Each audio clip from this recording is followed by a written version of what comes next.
Atheism, the declaration that God does not exist, is an act of pure evil that does no one any good.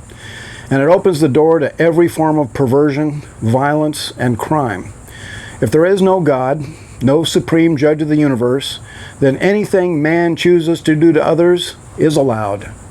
The greatest restraint on evil in the USA has always been the universal teaching that God reigns in heaven above and that he has set a day when every man who has ever lived will stand before him and give account for every word and deed in this life. And on that day, every man will receive either eternal rewards or eternal damnation for their deeds. The knowledge that Judgment Day is coming steered the USA into being one nation under God. Historians in the 18th century marveled that American culture was so strongly married to the Christian church. Even the worst scoundrels in early America knew the 10 Commandments because they were taught in every public school for over 230 years. But evil does not sleep.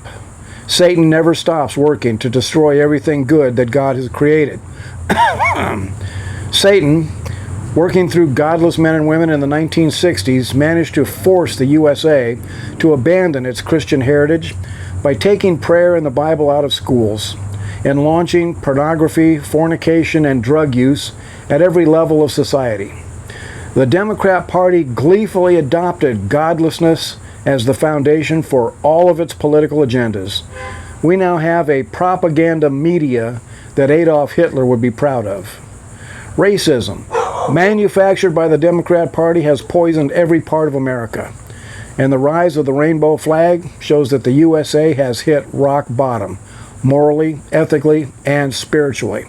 And because of rampant national sins, the USA is now experiencing the heavy hand of divine judgment. John Calvin said, when God wants to judge a nation, he gives them wicked rulers. And that is exactly where we are today. Atheists, the enemies of God, have taken over every major institution.